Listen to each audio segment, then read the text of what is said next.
Yes, guys, what's going on? Welcome to Stretford, Paddock. I am Adam McKola. Just watched the game here at HQ. Ronnie, what did you make of that today? 3-1 defeat against PSG.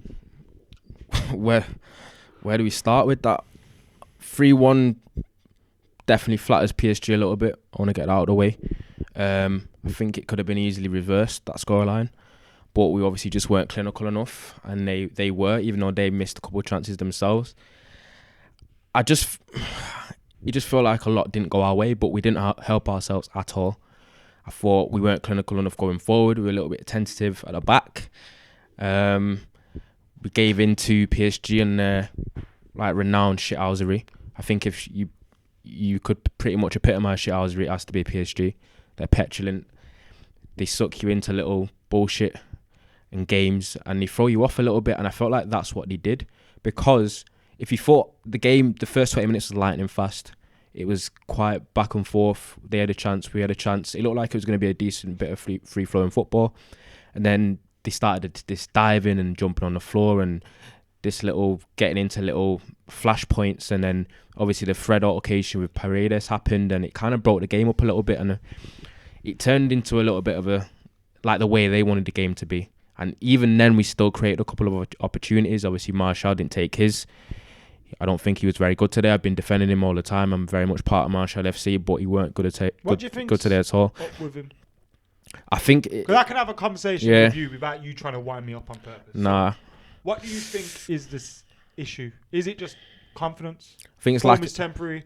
Nah, permanent situation? Perfect. Form is temporary. People are going to jump on him saying he's shit and he's not up to it. Quickly forget the good things that he did last season and the ability that he has got.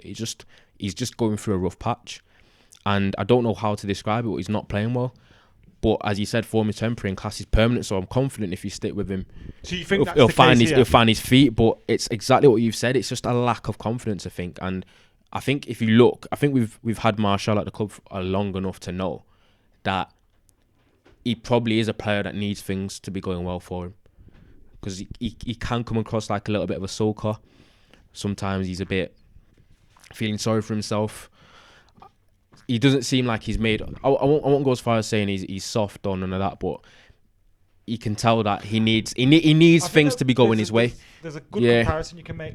Sometimes when Rashford's frustrated, he'll try and do more, which can work against him at times, but you can tell like he's frustrated, angry, like running around, and he's trying to make things happen. Sometimes it'll go wrong, but Martial's kind of the opposite, where you look at him and you can tell, you feel like stick your chest out and just... You don't feel like he has it in him. I think he's too talented for it not to end up falling into place for him. But it is one of them where it almost seems like it has to fall into place. He has this kind of aura about him that when shit's not going left, he kind of not crumbles, but he don't do what you said, like rise to it and just feel like, right, I'm going to turn this around or do my best. Some people are like that. Some people, they try harder.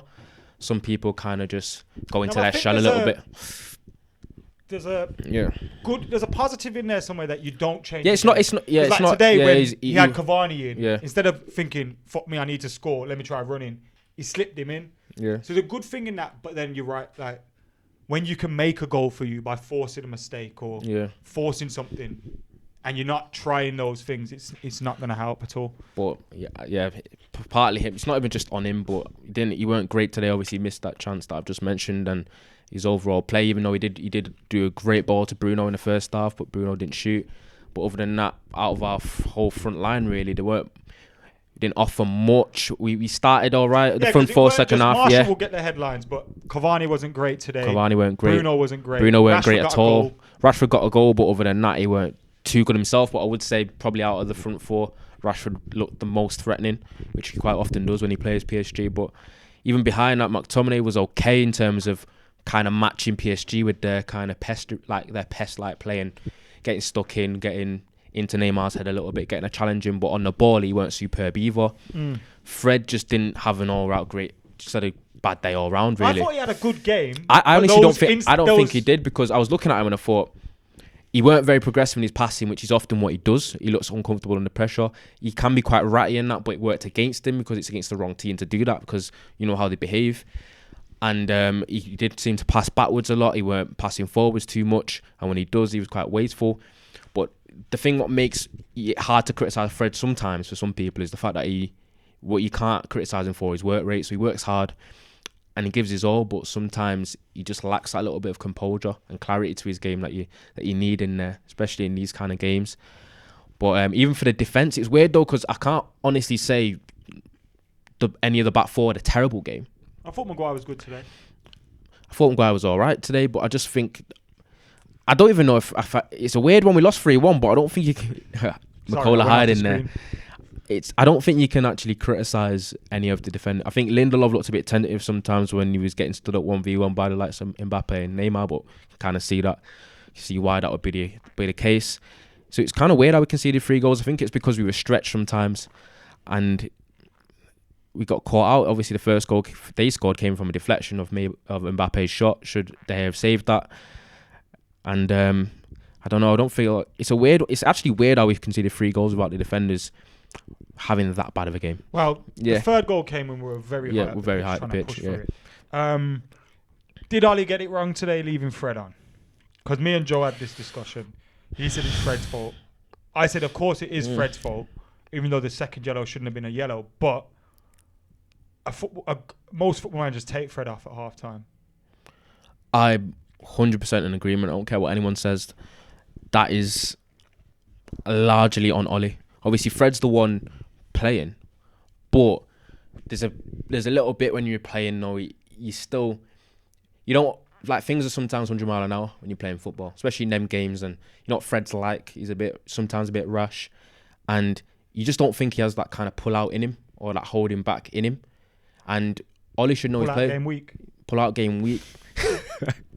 Hope not. Anyway, but he's one of them guys where if you're Ollie, you should know Fred more than anywhere else. You know that he doesn't. But you should know the opposition. You should know the opposition. And you know what they're like. You know, like he just literally the whole. They got 5% off last year. Exactly, the whole United Twitter.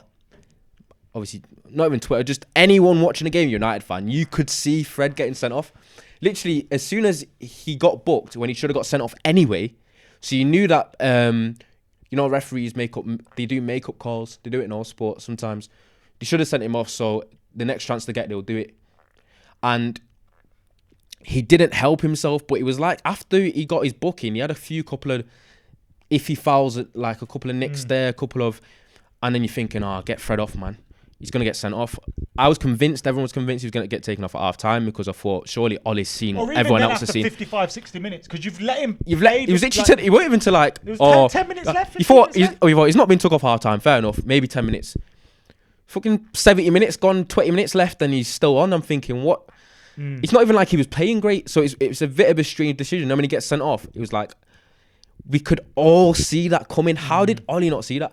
And it's the same that you're saying. I can guarantee you get a plethora of managers that would have took him off or would have seen that. And it's not like we didn't have the options on the bench. Of course we did. We had Pogba, we had Van der Beek, we had Matic. It's so baffling to me. And I challenge anyone coming out and defending that Ollie's not partly responsible for that, because obviously Fred's the one was a bit idiotic and got himself sent off, but you got to remember he's in the heat of the game as well, so sometimes things happen, sometimes a little instinctive shit that you might get booked for, whereas Ollie's on the side, calm, watching the game, seeing everything that everyone was seeing was going to happen, and then it happened. We literally called it 20-30 minutes earlier, and then once that happened, the game was gone then. It is, you're chasing the game. Are you worried about our progression to the knockout stages? I just said to you before, I am worried that we're going to look back on this game. By the Istanbul game, it would be, wouldn't it? Because you can lose against PSG. Obviously, you can hindsight's always 20/20, innit? So if shit does happen, we are going to be like, we should have done this, should have done that. But it's going to be part of what we look back on. Obviously, the Istanbul game, we shouldn't have lost to them. So that's obviously a factor. But then you'll also look at the PSG game and think, should we have lost that? Probably not. And then you're going to think about all the individual mistakes and managerial mistakes that happened. It was not even that. It's just the substitutes that were made were quite strange as well. Some of them were odd. Like, couldn't get my head around. All of the substitutions were poor, to be honest. So it didn't, like, Just look. I understood Martial going off. I understood Rashford going off with his shoulder injury. But Cavani going off was a real odd one to me. Odd one. Especially when Pending Greenwood came on and he was supposed to be through the middle, but he wasn't really through the middle. It was a weird one. Seemed like a throwaway game, a little bit. Like United just threw that away a little bit in some aspects. I don't know. Not throw away in terms of intentional, but like we gave the game to PSG basically. We did because we should have won that. Yeah. So. Anyway, Ronnie, cheers. You got Tier 1 coming up this week? We might do. I think, actually, stay tuned. I'm not going to say too much. Just subscribe anyway. Like, comment, share. Keep it locked. We're out of here. Head over to stretfordpaddock.bigcartel.com and check out the Paddock merch. And for a short time, you can get 20% off orders with 2 items or more using the code Paddock20. Go get on it.